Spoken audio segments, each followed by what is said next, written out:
사도행전 5장 1절에서 11절 말씀입니다. 사도행전 5장 1절에서 11절 말씀입니다.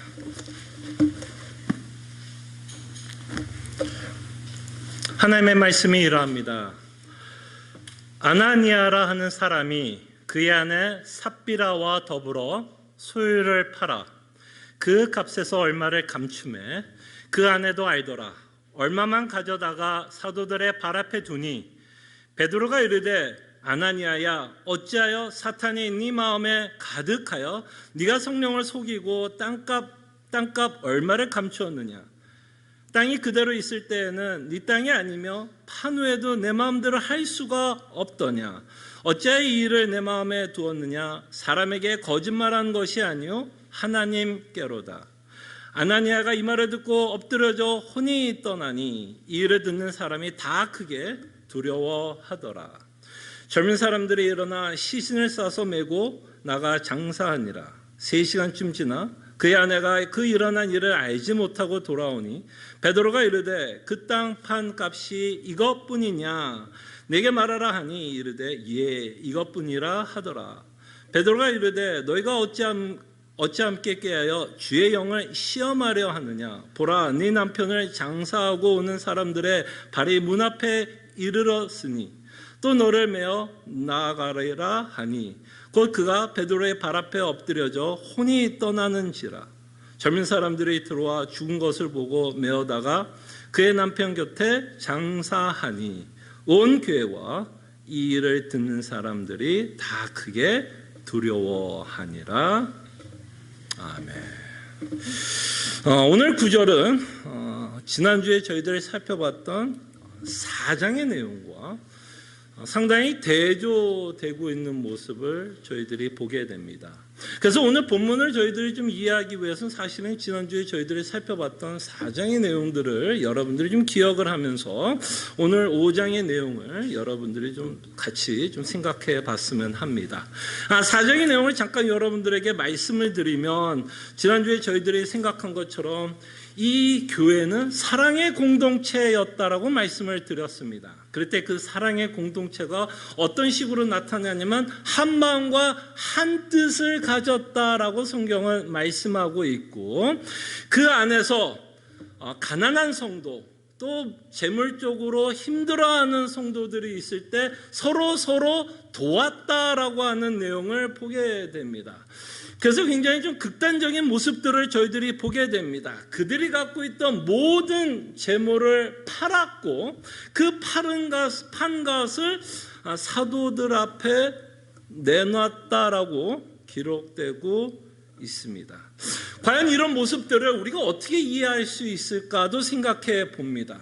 정말 이 말대로 우리가 만약에 적용을 한다면, 그죠? 여러분들이 갖고 있는 모든 재산을 파셔야 되고, 그죠?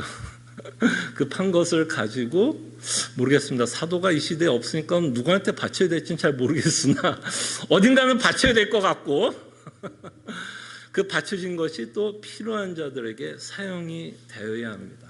그래서 사실 이 4장의 내용은 사랑의 공동체의 모습을 보여주고 있지만, 어떻게 보면 우리에겐 굉장히 부담스러운 적용이 되고 있는 내용을 보게 됩니다. 교회가 사랑의 공동체라는 것에 대해서는 이의가 없죠. 그죠? 사랑의 공동체가 되어야 한다는 것은 이의는 없지만 실질적으로 이들이 보였던 행동을 우리의 삶 가운데서 적용을 한다라고 생각을 하면 그것은 상당히 부담됩니다. 그죠? 그럴 때 저는 이 본문이 과연 어떤 내용을 갖고 있을까를 좀 고민했을 때에 저는 좀 이런 생각을 좀 해봤습니다. 이렇게 묵상을 해봤습니다. 혹시 이 4장에 나와 있던 이 사랑의 공동체의 모습은 천국의 삶을 일시적으로 초대교회 안에 좀 보여주고 있는 내용이 아닐까라는 생각을 해봤습니다. 여러분 천국에서 여러분 어떻게 살 것 같아요? 상상을 좀 해보셨습니까? 여러분들은 이 땅에서보다 천국에서 훨씬 더 오래 살 거예요. 이 땅에서 여러분들 오래 살아야 100년일 겁니다. 모르겠습니다. 의학이 더 발달되면 또 120년까지 갈까요? 모르겠습니다. 어쨌든 100년이면 대충 죄송하지만 우리 인생이 끝날 거예요. 어떤 모양으로도 끝날 거예요. 100년 정도 되면. 그리고 우리가 영원히 살 곳이 어디죠? 천국입니다. 그러니까 이 땅에보다 천국에서 우리는 더 오래 살 거예요. 그때 이 천국의 삶을 성경은 끊임없이 우리에게 보여주고 있는데 그 보여지고 있는 모습은 뭐예요? 죄가 없는 세상이다라고 표현합니다. 죄가 없기 때문에 당연히 하나님을 우리가 온 마음으로 사랑하게 될 것이고 온 마음을 다해 하나님께 예배하게 될 것이고 온 마음으로 하나님께 예배하는 것이 너무너무 즐겁고 기쁜 삶을 영원히 살 거예요. 그럴 때 우리의 성도의 관계도 하나님만 온전히 살아가는 것이 아니라 우리의 성도, 옆에 있는 성도, 지금은 이 땅에서 불편할 수 있는 그 성도도 천국에 가면 여전히 불편하게 사는 게 아니라 천국에 가면 우리의 마음이 온전해져 그 사랑을 갖고 살아갈 것입니다. 예수님이 베풀었던 그 사랑을 우리는 천국에서 영원히 할 거예요. 그 삶을 성경은 무엇을 요구하냐면 이 땅에서도 그렇게 살라라고 요구를 하는 것이 신자의 삶입니다. 무슨 말인지 알겠죠? 천국의 삶은 우리가 천국에 들어가서 사는 삶이 아니라 천국에 살 삶을 우리는 이 땅에서 살아갑니다. 그렇기 때문에 천국에서 우리가 영원히 하나님을 예배하면서 산다면 우리는 이 땅에서도 하나님을 예배하면서 살아갑니다. 그렇기 때문에 여러분들이 이 시간에 나온 것 아닙니까? 천국이 이미 우리 안에 이루어졌기 때문에 그 하나님을 예배하기 위해서 이곳에 모였습니다. 성도의 삶도 저는 다르지 않을 거라고 생각을 합니다. 믿기가 힘들죠. 그런 교회 생활을 해본 적이 없기 때문에 천국에서 정말 우리가 온전히 예수 그리스도의 사랑을 가지고 산다는 것이 상상이 안 될 수는 있으나 분명히 성경에서 말씀하고 있는 내용이 맞다면 우리는 천국에서 영원히 살아가면서 살 겁니다. 불편한 사람도 없을 거고요. 상처 주는 사람도 없을 것이고 상처를 준 사람에 대한 미워하고 질투하고 시기하지도 않을 겁니다. 정말 그리스도의 마음을 품을 것입니다. 빌립보서 2장에 나온 것처럼 그리스도의 마음을 품고 우리는 영원히 살아갈 것입니다. 저는 그럴 때 그 사랑, 그 천국의 모습이 초대교회에 일시적으로 나타났다라고 말씀을 드리고 싶어요. 제가 왜 일시적이라는 말을 쓰고 있느냐면 일시적일 수밖에 없었습니다. 왜냐하면 여러분들이 사도행전을 뒤로 보면 사실은 여러분 초대교회로 돌아가자라는 말을 많이 합니다. 근데 사실 초대교회도 그렇게 아름다운 모습만을 갖고 있지는 않아요. 여러분들이 서신서를 읽어보면 사실은 이렇게 보여졌던 정말 한마음 한뜻 자신이 갖고 있던 모든 재산을 팔았던 그 순간은 사실은 이때밖에 없었습니다. 오히려 그 후에 초대교회들의 모습은 어떤 문제로 더 힘들어했나요? 여러분들이 바울이 쓴 서신서, 베드로가 쓴 서신서를 읽어보면 오히려 어떤 내용들이 많았죠? 성도와 성도 간에 사랑을 나누고 모든 재산을 팔아서 사랑의 공동체로 세워져 가는 게 아니라 오히려 서신서를 보면 그 안에는 분쟁과 시기와 질투와 용서하지 못하며 서로 미워하고 있는 모습들을 보게 됩니다. 그것이 어쩌면 우리가 살고 있는 현실의 모습을 서신서는 보여주고 있습니다. 자, 그럴 때 저는 왜 이 모습을 하나님이 보여주고 있을까를 좀 고민해 봤습니다. 이게 픽션이 아니라면, 그죠? 이게 소설이 아니라면 분명히 그 당시 사람들은 정말 자신이 갖고 있는 재산을 다 팔아서 나눠줬다는 게 소설이 아니고 거짓이 아니라면 그 일이 정말 벌어졌다면 왜 하나님이 이렇게나마 일시적으로 이런 초대교회의 모습을 우리에게 보여주고 있을까요? 왜 보여줬을까요? 바로 이것이 교회가 지향해야 할 모습이기 때문입니다. 여러분과 제가 부담스러워도 이것이 바로 하나님이 초대교회에 요구하는 삶이기 때문입니다. 이것이 우리가 영원히 천국에서 가서 살아야 할 삶이기 때문에 이 땅에서도 이 삶을 살아가라는 이 초대교회의 모습, 정말 한 마음과 한 뜻, 자신이 갖고 있던 모든 재산을 팔아서 살아가고 있는 이 성도들의 모습이 우리가 추구해야 할 모습입니다. 잘할 수 있다고? 아니요. 못해도 우리가 추구해야 될 모습입니다. 절대로 여러분과 저희는 포기할 수 없습니다. 못하기 때문에 절대로 포기할 수 없습니다. 이것이 우리의 기준이에요. 저는 못하겠는데. 아니요. 그래도 하셔야 됩니다. 못하셔도 하셔야 돼요. 왜냐하면 이것이 하나님이 요구하는 교회의 모습이기 때문입니다. 이게 본이 된다고 저는 생각을 합니다. 그저 정말 이 일이 정말 초대교회에 있었을까? 없었을까? 이런 내용이 아니라 정말 이 모습이 정말 하나님이 예수님이 대제사장 기도를 통해서 기도했던 거 지난주에 잠깐 살펴봤죠. 정말 아버지와 아들이 하나인 것처럼 성도들도 뭐 해달라고 기도하죠? 하나가 되기를 위해서 기도하고 있고, 그때 제가 지난주 설교에서 이렇게 마무리 지었습니다. 그 예수님의 기도가 이 초대교회의 모습을 통해 응답받고 있는 모습이다라고 말씀을 드렸습니다. 여러분, 부담 가지십시오. 부담 가지셔야 합니다. 가지셔야 합니다. 우리가 정말 예수 그리스도의 성도고 자녀라면 우리는 부담을 가져야 됩니다. 그렇다고 잘한다라는 이야기는 아닙니다. 온전히 우리가 이 일을 감당할 수 있다는 얘기는 아닙니다. 그러나 적어도 우리는 부담을 가져야 됩니다. 이게 남 얘기가 아닙니다. 이것이 바로 예수님이 성도들에게 요구하는 삶이기 때문에 이 초대교회의 모습은 시애틀 남포 제2장로교회가 추구하고 지향하고, 못하더라도 오늘 못하면 내일이라도, 내일 못하면 글피라도 우리는 끊임없이 포기하지 않고 가야 됩니다. 가야 됩니다. 절대로 예수님이 포기하지 않고 있기 때문에 우리는 가야 됩니다. 예. 자, 그러면서 오늘 아나니아와 삽비라의 사건을 저희들이 보게 됩니다. 오늘 아나니아와 삽비라의 사건은 이 초대교회 4장에 나와 있던 모습과 완전히 대조가 되고 있는 모습을 보게 됩니다. 어쩌면 아나니아와 삽비라의 이야기가 우리 이야기입니다. 초대교회 이야기는 좀 전에 말한 것처럼 천국의 이야기라면, 아나니아와 삽비라 이야기는 우리 얘기예요. 내 얘기, 현실의 교회 이야기입니다.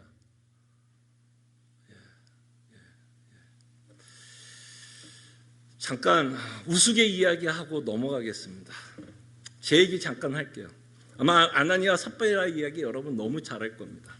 옛날에 제가 국민학교 때 어머님이 헌금을 주셨습니다. 헌금을 하라고 주셨어요. 그때 저에게 200원을 줬습니다. 국민학교 한 3, 4학년 때 이야기인 것 같아요. 그 당시 200원이었으면 큰 돈이었습니다. 100원이면요 떡볶이를 배부르게 먹을 수 있는 시대에 제가 살았어요. 그죠? 저도 나이가 젊지는 않습니다. 그렇다고 여러분들 많지는 않지만 100원이면 회수권 한 장이면 친구들과 오선도선 포장마차에서 떡볶이를 사 먹을 수 있었던 시대에 제가 살았어요. 그래서 어머님이 200원 주면, 국민학교 때 200원 주면 큰 돈이었습니다. 200원 큰 돈이었어요. 근데 그 200원을 두고 교회를 갈 때 너무나 그 유혹의 손길이 많았습니다. 저는 버스를 타고 교회를 갔는데 버스에서 내리면 딱 내리자마자 뭐가 앞에 있는지 압니까? 오락실이 있었어요. 그 오락실을 통과해야 교회를 갈 수 있었어요. 물론 돌아갈 수도 있었습니다만 통과를 하면 가장 빨랐어요. 교회를 가는 길. 그럼 이제 통과하다 보면 그 오락실이 몇 개가 있으면 거기서 꼭 제 이름을 부르는 것 같았어요. 제 이름을 부르는 것 같아요. 그래서 저는 그 유혹의 손길을 못 이기고 들어갑니다. 그러고 나서 어머님이 주신 그 헌금을 가지고 반은 오락을 한번 하고 반은 100원을 가지고 헌금을 했던 기억이 납니다.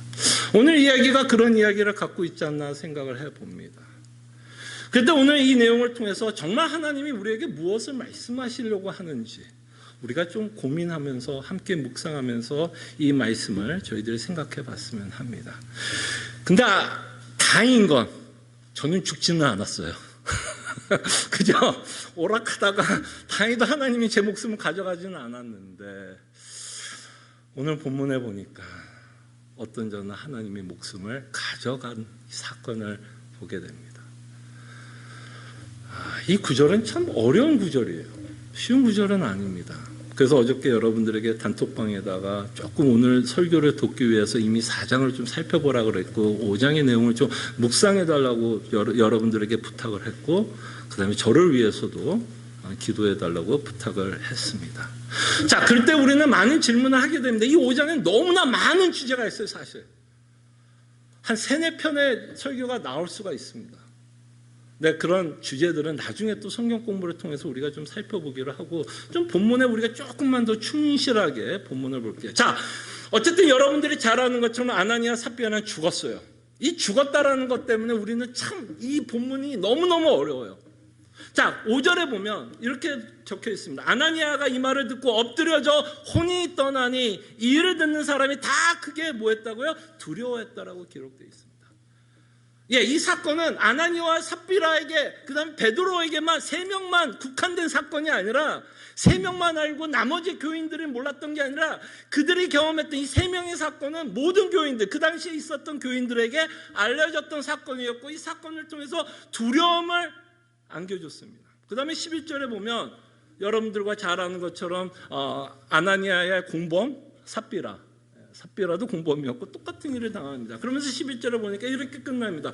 온 교회와 이 일을 듣는 사람들이 뭐 했다고요? 다 크게 두려워했다라고 말씀합니다. 근데 여기서 중요한 단어는 뭐냐면 온 교회라고 하는 이 단어가 저는 참 중요하다고 생각을 합니다. 자, 그렇다면 우리가 좀 생각을 해봅시다. 하나님이 왜 이 사건을 교회에게 기록하게 했을까요, 여러분? 한번 궁금해요. 그러니까 우리를 다만 혼란스럽게 하고 난해하게 해서 야 도대체 이 본문이 무엇을 말하는 거야? 서로 논쟁하고 너는 그렇게 생각하니? 나는 그렇게 생각해. 아니 이래서 죽었어. 삽비라니 이래서 죽었어. 아니야 뭐 하면서 논쟁을 일으키고 혼란스럽게 하기 위해서 이 본문을 하나님이 기록했을까요? 물론 우리의 지혜가 짧아서 지식이 짧아서 이 본문이 갖고 있는 모든 내용을 우리가 다 이해한다는 건 말이 안 됩니다만 우리를 혼란스럽게 하기 위해서 이 사건을 기록했을까요? 저는 그렇게 생각하지 않습니다. 물론 이해가 안 되는 부분도 있어 하나님의 섭리와 선하심을 믿고 넘어가야 되는 부분도 있을 거지만 이 본문을 통해서 교회에 혼란을 주기 위해서 이 사건을 기록하고 있다라고 저는 생각하지 않습니다. 그렇다면 왜 하나님이 이 사건을 기록하고 있다면 저는 사장에 반대되는 이유라고 생각을 합니다. 사장은 뭐예요? 우리가 추구해야 될 우리의 본으로 초대교회 교회는 성도는 이런 삶을 살아야 되는구나 라는 의미에서 본이 된다면 이 아나니아와 삽비라의 사건은 반대로 뭘까요? 교회는 이렇게 살면 안 되는구나의 본으로서 경고로서 하나님이 이 사건을 우리에게 기록했다라고 저는 생각을 합니다. 경고입니다. 경고로서 이렇게 성도가 살면 안 되는구나 라는 본으로서 우리가 추구하면 안 되는 삶의 본으로서 우리에게 주어지고 있다라고 생각을 합니다. 그리고 이 본문에 대한 너무나 많은 오해는 연보에 대한 오해가 있습니다. 이거 주제 하나 충분히 여러분과 함께 성경 공부를 몇 주 할 수 있는 얘기입니다. 이 본문을 가지고 많은 목사들이 협박용어로 사용했습니다. 하나님께 연보하지 않고 이렇게 숨기면 너희들 이렇게 아나니아와 삽비라처럼 죽어. 제가 결론만 얘기할게요. 아닙니다. 그 내용 절대 아니에요. 그랬더니 여러분과 저는 이미 다 죽었습니다. 누가 정말 온전한 마음으로 연보를 드린 자가 어디 있어요? 죄가 안 들어가서 연보하는 자가 어디 있습니까? 여러분 정말 하늘을 우러러 한 점 부끄러움 없게 연보하신 분 있으십니까? 11조로 한다 그래서 정말 하나님 앞에서 떳떳하게 내가 하는 이 11조 정말 떳떳하게 모르겠습니다. 여러분 편만해서 너무 죄송합니다. 그러나 정말 하나님의 거룩한 기준으로 우리가 생각을 한다면 정말 우리의 연보, 우리의 11조가 정말 하나님이 원하는 온전한 연보와 11조의 마음으로 우리가 하나님께 드릴까요? 모르겠습니다. 그렇지 않을 거라고 생각을 합니다. 그렇다면 여러분과 저는 이미 다 죽었어야 돼요. 제가 오락실에서 이미 죽었어야 돼요. 협박용 아닙니다. 물론 연보에 대한 내용이 있습니다. 그것은 우리가 좀 전에 말씀드린 것처럼 다른 날 연보에 대해서 헌금에 대해서 저희가 충분히 성경 공부나 설교를 할 수 있을 거라고 생각을 합니다. 자, 그럴 때 오늘은 계속해서 말씀을 드립니다. 이 본문에 조금 더 충실하게 우리가 봤으면 합니다. 자, 아나니아와 삽비라의 행동을 저희들이 살펴봤으면 합니다. 1절과 2절에 보면 이들은 초대교회에서 했던 행동을 했어요. 그죠? 분명히 했어요. 초대교회에서 원했던 또는 하나님이 원했던 것을 아나니아와 삽비라는 했어요. 자, 1절과 2절을 볼게요. 자, 아나니아라 하는 사람이 그의 아내 삽비라와 더불어 소유를 팔아. 했어요, 안 했어요? 4장이 나온 것처럼 정말 그들이 갖고 있던 소유를 팔았어요. 자, 계속해서 2절에 있습니다. 그 값에서 얼마를 감춤해 그 아내도 알더라. 얼마만 가져다가 사도들 앞에 두니. 자, 그럼 여기서 이제 사장과 같은 행동은 뭐죠? 그들은 팔았고 판 값을 사도에게 드렸어요. 여기까지는 문제가 돼야 안 돼요. 결탄코 문제 안 되고, 오히려 이 부분만 보면 아나니아 삽비라가 하나님이 원하는, 그죠? 어떤 천국의 삶을 이미 살아가고 있는 모습을 우리가 보게 됩니다. 근데 문제는 뭐죠? 표면상 그들은 순종하는 모습을 저희들이 보게 되냐. 표면상 재산도 팔았고 사도들의 자신이 갖고 있었던 그 값을 드렸습니다. 근데 문제는 뭐예요? 사실 문제는 1절과 2절의 문제는 뭐예요? 2절에서 문제가 나오죠. 그 값에서 뭐 했다고요? 얼마를 감추었다라는 게 문제입니다. 그러니까 조금만 좀 구분을 해서 우리가 좀 생각을 해보자는 거예요. 그들은 하나님이 요구했던 삶을 살았고요. 그래서 소유를 팔았어요. 근데 어느 순간에 이들의 마음이 뭐라고 좀 말할 수 있어요? 마음이 바뀌었다라는 것을 저희들이 보게 되고, 그 막 바뀐 마음 때문에 얼마를 감추어, 그죠? 사도들에게 주었다라는 것이 이 본문이 갖고 있는 내용입니다. 예. 자, 이 감춘 사실에 대해서 사도 베드로는 어떻게든 알았어요. 모르겠습니다. 어떻게 알았는지. 그때 뭐 직접적으로 하나님의 계시가 있어서 이들이 감추었다라는 것을 알았는지, 뭐 그 당시 복도방을 알아서 그 소유를 판 뭐 누가 에이전트를 알아가지고 그 값을 얼마나 치렀는지 베드로가 알았기 때문에 얼마나 숨겼는지, 그 내용까지 자세한 내용은 기록되어 있지는 않지만, 분명히 베드로는 이들이 그 돈이 전부가 아니라 감추었다라는 것을 알게 되고 이들을 책망하고 있는 내용을 저희들이 보게 됩니다. 자, 그럴 때 사도 베드로는 어마어마한 책망을 합니다. 이 아나니아의 삽비라, 아나니아가 먼저죠. 삽비라는 그쵸, 아나니아가 먼저죠. 삽비라는 부인으로서 그 다음에 이제 사건이 터지지만, 아나니아에게를 책망합니다. 거짓말을 한 거에 대해서 책망을 합니다. 거짓말한 거를 책망을 하는데, 여기서 놀라운 사건을 하나 보게 됩니다. 사실은 이 자는 누구에게 거짓말한 거죠? 사실 아나니아는 누구에게 거짓말한 거예요? 사실은 사도 베드로에게 거짓말한 겁니다. 그죠? 엄밀하게 문만만 보면 사도 베드로에게 거짓말을 했어요. 왜냐하면 사도 베드로에게 그 값을 내렸으니까. 근데 여기서 사도 베드로는 이 아나니아를 어떻게 책망하죠? 너희가 나한테 거짓말한 게 아니라 누구에게 거짓말했다? 하나님 앞에서 거짓말했다라고 말씀을 하는 것을 보게 됩니다. 그럴 때 우리는 여기서 이 본문을 통해서 우리는 이런 적용을 할 수 있겠죠. 우리가 사람들 앞에서 하는 잘못들, 사람들 앞에서 하는 죄가 그것이 그 사람에게만 잘못하고 그 사람에게만 죄를 짓는 것으로 끝나는 게 아니라, 우리가 사람들에게 잘못하는 그 모든 죄도 사실은 누구 앞에서 하는 죄예요? 하나님 앞에서 죄를 짓고 있다는 것을 저희들이 보게 됩니다. 그렇기 때문에 여러분들이 죄를 질 때, 어떤 사람에 대해서 잘못했을 때 그것이 그대로 끝나는 게 아니라 그 죄는 하나님 앞에서 죄가 된다는 것을 보게 됩니다. 그때 여러분들이 잘 아는 시편 51편에 기억하시면 좋을 것 같아요. 시편 51편은 여러분과 저희가 잘 아는 우리아와 벳시바 사건 이후에 나단 선지자가 다윗을 책망하고 나서 회개하고 나서 쓴 시편이 시편 51편입니다. 그때 여러분 엄밀하게 생각해 보십시오. 다윗이 누구에게 잘못했죠? 잘못을 했다면 누구에게 잘못했어요? 우리아와 밧세바에게 잘못을 했습니다. 엄밀히 말하면 그러죠. 그렇잖아요. 근데 다윗이 회개하고 나서 무엇을 깨달아요? 분명히 벳시바와 우리에게 잘못을 했지만 4절에 보면, 여러분 이제 성경을 주보로 보시면 그가 고백하고 있는 내용이 우리가 좀 주목해야 할 내용이라고 생각을 합니다. 4절에 보면, 자, 내가 주께만 범죄하여. 말이 안 되잖아요. 우리아를 죽였고 벳시바를 범했는데 그거는 다 무시가 되고, 다윗은 뭐라고 해요? 내가 주께만 범죄하여 주의 목전에 악을 행하였사오니. 주께서 말씀하실 때 의로우시다 하고, 주께서 심판하실 때 순전하시다 하리이다. 그래서 그 다윗이 사람들 앞에서 한 죄, 그들을 잘못했지만 그 죄가 궁극적으로 하나님 앞에서 죄를 짓고 있었다라는 것을 보게 됩니다. 그래서 우리는 이 본문을 통해서 우리가 조금 적용을 한다면 이런 내용이죠. 우리가 죄 짓는 거 하나님 앞에 속일 수 없다. 하나님 앞에 속일 수 없다. 여러분과 저는 속일 수 있습니다. 여러분들의 부인도 속일 수 있고 남편도 속일 수 있고 자녀도 목사도 장로 다 속일 수 있습니다. 그러나 하나님은 속이지 못한다.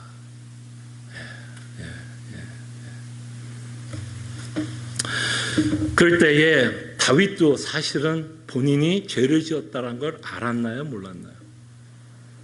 좀 시간이 걸렸죠. 나단 선지자가 와서 다윗을 책망했을 때 처음부터 다윗이 무릎을 꿇고 회개하지 않았고 끊임없이 나단 선지자가 했던 이야기가 누구 이야기였어요? 다윗 이야기였는데 다윗은 그것을 깨닫지 못하고 있었다는 거예요. 그럴 때 우리는 우리의 죄의 무서움을 좀 봤으면 좋겠어요. 죄성의 무서움은요, 끊임없이 우리 자신을 속입니다. 속여요. 정당화하고 변명하고 우리 스스로를 끊임없이 속이는 것이 죄가 갖고 있는 무서운 모습이라는 것을 보게 됩니다. 그래서 우리는 조금 있다가도 보겠지만 성도는요, 자신이 죄를 지은 것을 잘 모르고 넘어갈 때도 참 많아요. 내가 잘못했다는 것을 인정하고, 그렇기 때문에 내가 죄를 지었다는 것이 인정이 안 되기 때문에 누군가 그것을 지적하게 되면 그냥 기분만 나빠요. 모든 사람이 잘못했다라고 생각을 하고 있어 그 사람한테 이야기를 해도 그 사람은 설득이 안 되는 건 왜 설득이 안 될까요? 본인은 죄인이라 생각하지 않기 때문에. 다윗이 그랬던 거 아니에요. 다윗이 그랬던 거 아니에요. 그만큼 죄가 무섭다라는 것을 저희들이 보게 됩니다. 아마 아나니아와 삽비라도 그러지 않았을까 생각을 합니다. 베드로에게 어느 정도 그냥 드리면 그냥 깨끗하게 뭔가 하나님 말씀을 순종했다라고 아나니아 삽비라가 생각할 수 있었겠지만 그의 잘못이 베드로를 통해서 드러나고 있는 것을 저희들이 보게 됩니다.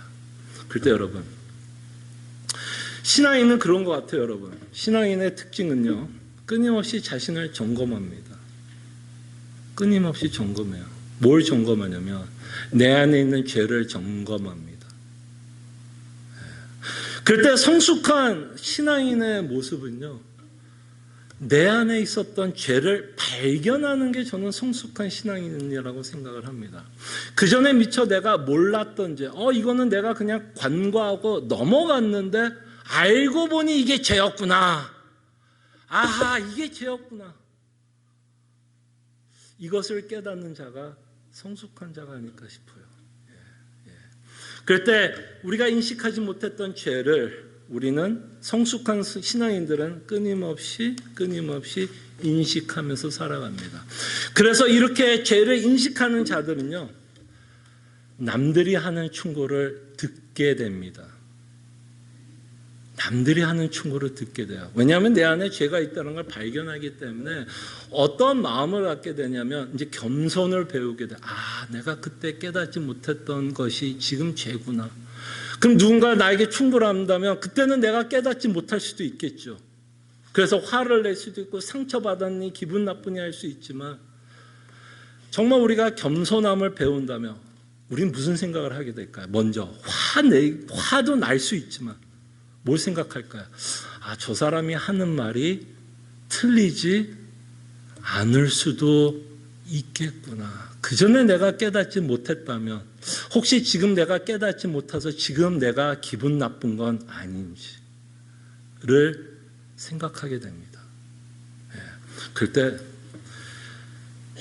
우리의 죄는 사람은 속일지 몰라도 하나님은 속이지 못한다는 것. 끊임없이 하나님은 우리의 죄를 짓고 있는 모습을 주시하고 있다는 것을 오늘 본문을 통해서 저희들이 보게 됩니다. 자, 근데 우리가 정말 중점을 갖고 좀 생각해 보고 싶은 건 저는 아나니아와 삽비라의 마음이 좀 변했다라고 생각을 합니다. 왜냐하면 우리가 본 것처럼 이들은 소유를 팔았어요. 소유를 판다는 것 자체도 쉽지 않습니다. 그죠? 어쨌든 이들은 팔 마음이 있었고 그리고 사도들에게 그 판 것을 준 거를 보면 그 판 것 가지고 성도들이 사용하기를 바랬다라고 저는 생각할 수 있다라고 생각을 합니다. 무슨 말인지 알겠죠? 전제가. 전제가 그랬다라는 거예요. 그렇다면 우리는 여기서 뭐를 볼 수 있냐면 이들의 마음이 좀 변했다라는 걸 볼 수 있죠. 팔 때 돈을 만질 때까지는 이 돈을 다 들여서 정말 가난한 자들에게 사용이 됐으면 참 좋겠다라고 이제 생각이 들었는데 이 만지는 순간 딱 보는 순간 마음이 확 좀 변하고 있지 않았나 생각을 합니다. 자, 그럴 때 우리가 좀 이제 고민하고 싶은 부분이 이겁니다. 왜 이들의 마음이 변했을까? 왜 이들의 마음이 변했을까? 그리고 이들이 왜 거짓말을 하게 되었는가에 대한 내용을 저희들이 생각해 보려고 합니다. 생각해 보셨어요? 혹시 5장을 여러분들이 한번 읽어보실 때 1절부터 11절 읽어봤을 때 이들의 마음이 왜 바뀌었는지를 좀 고민해 보셨습니까? 그럴 때 사도 베드로는 3절을 통해서 우리는 어떤 힌트를 받게 되는 것 같아요. 이들의 마음이 좀 변했다라는 걸 3절을 통해서 볼 수 있는데요. 자, 베드로가 이르되 아나니아야 어찌하여 사탄이 네 마음에 가득하여 네가 성령을 속이고 땅값 얼마를 감추었느냐라고 말씀합니다. 그러면 이제 이들이 왜 거짓말했는지를 저희들이 보게 되죠. 왜 이들이 거짓말을 했는지를 보게 됩니다. 그때 아나니아 안에 누가 계셨다라고 볼 수 있을까요? 성령 하나님이 계셨다라고 저는 생각이 듭니다. 그러니까 베드로가 이렇게 이야기하는 거겠죠. 자, 그럴 때 성령 하나님이 계신다라는 말은 뭘까요, 여러분? 사도행전에서 성령 하나님이 내주하고 계신다, 함께 하신다라고 하는 의미가 뭐죠? 자, 그럴 때 여러분 이제 우리가 가르침 교리적으로 확실하게 좀 기억을 하고 이해했으면 합니다. 사도행전에서 성령님이 우리와 함께 하신다는 것은 예수 그리스도의 복음을 믿는다라는 거예요.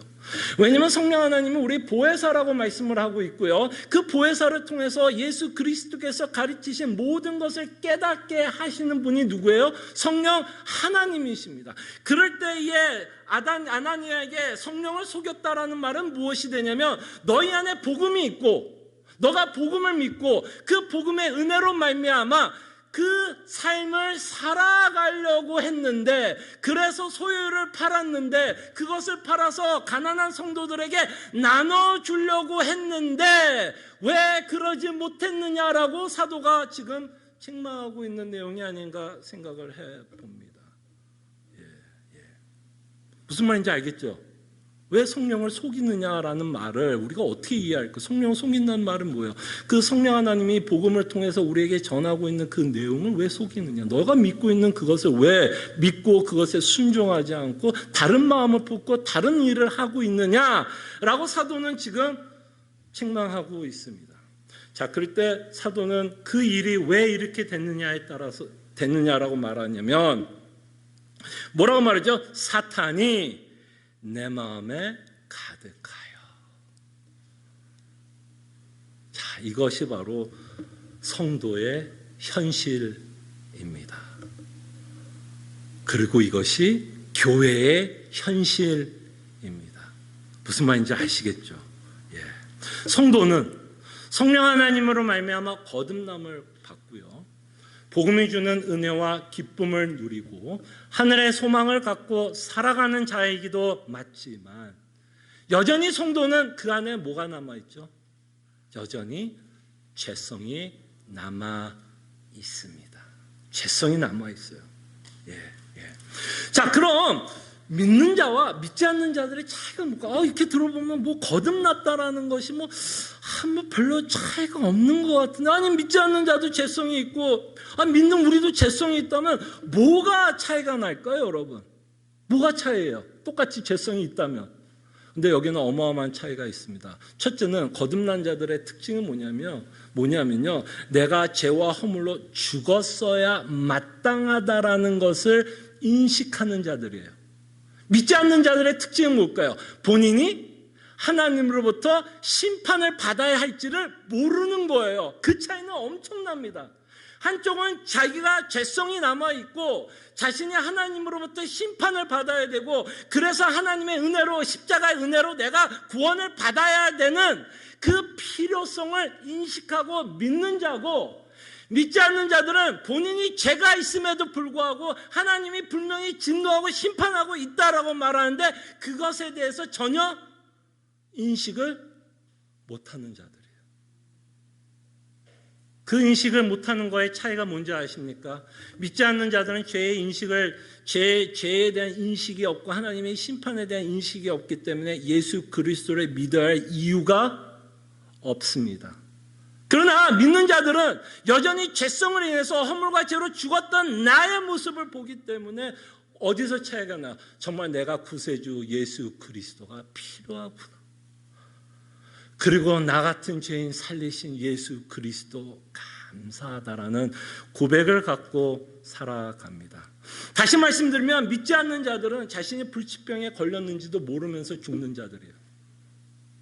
그리고 믿는 자들은 뭐예요? 불치병에 걸렸는데 예수님 덕분에 치유함을 받은 자입니다.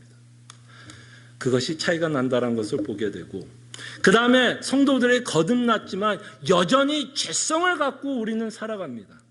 그럴 때 새 생명을 갖고 살아가는 삶의 특징이 뭔지 아십니까? 새 생명을 갖고 살아가는 특징은 뭐냐면 여러분들이 갖고 있는 죄성을 절제하고 죽이면서 살아가는 게 성도입니다. 다시 한번 말씀드릴게요. 여러분들이 지금 그리스도로 말미암아 거듭나면 죄성이 없어지지 않습니다. 그 죄성은 언제 없어져요? 천국 가서.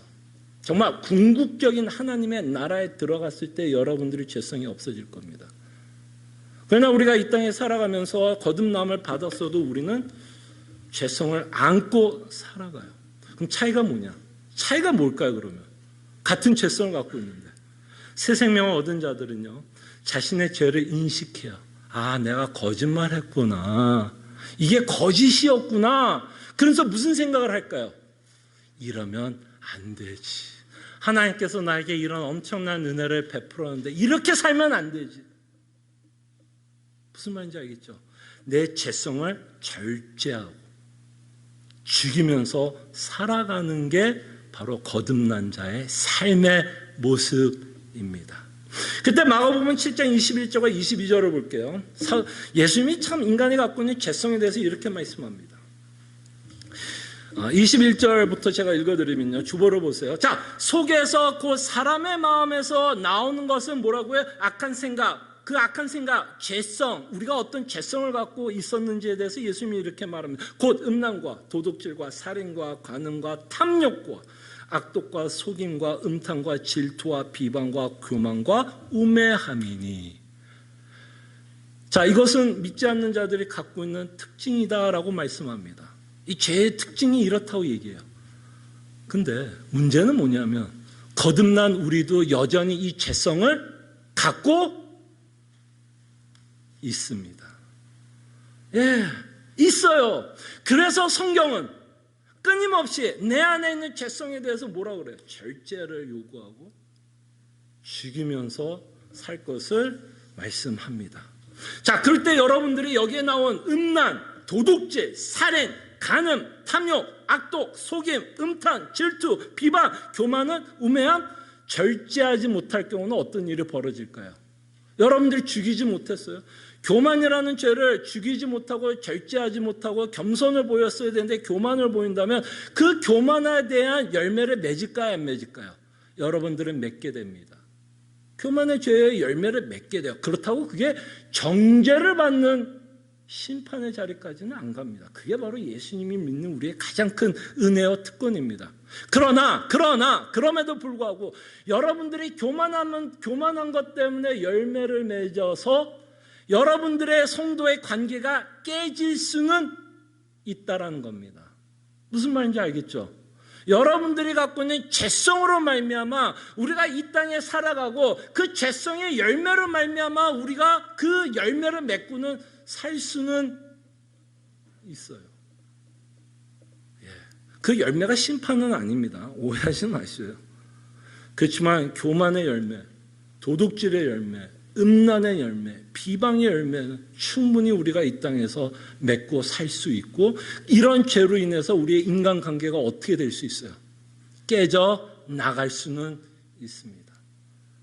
물론 그럼에도 불구하고 하나님은 우리의 죄성을 사용해서 합력하여 선을 이루시는 하나님의 오묘한 섭리가 있다는 건 제가 부인하지는 않지만 어쨌든 거듭난 자들은 이 죄성이 여전히 우리 안에 있어요. 있죠?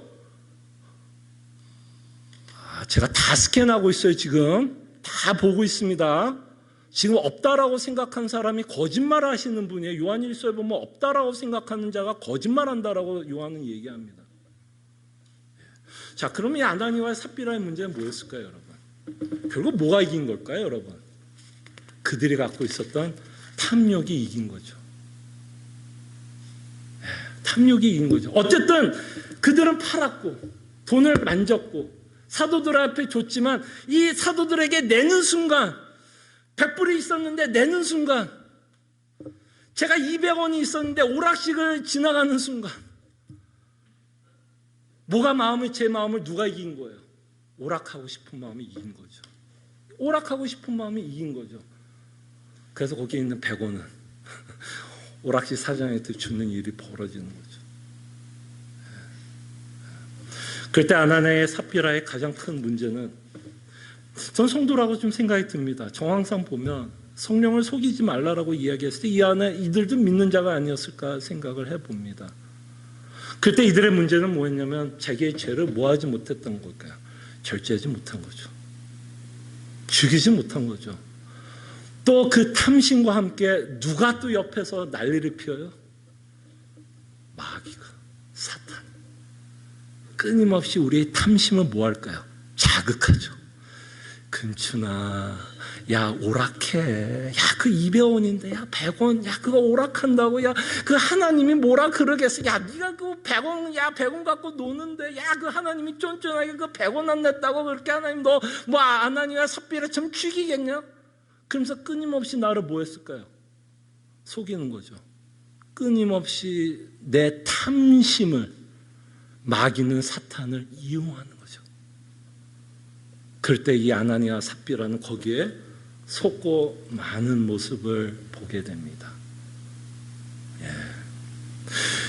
그럴 때 이 모습을 보면 이렇게 죄의 열매를 맺고 있는 모습을 보게 되면 교회 안에 많은 문제가 있다는 것을 보게 됩니다.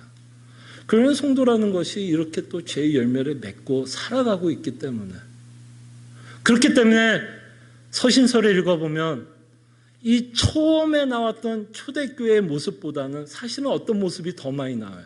분쟁, 시기, 질투의 모습이 나오는 건 자신이 갖고 있는 미움을 절제하지 못하고, 그죠?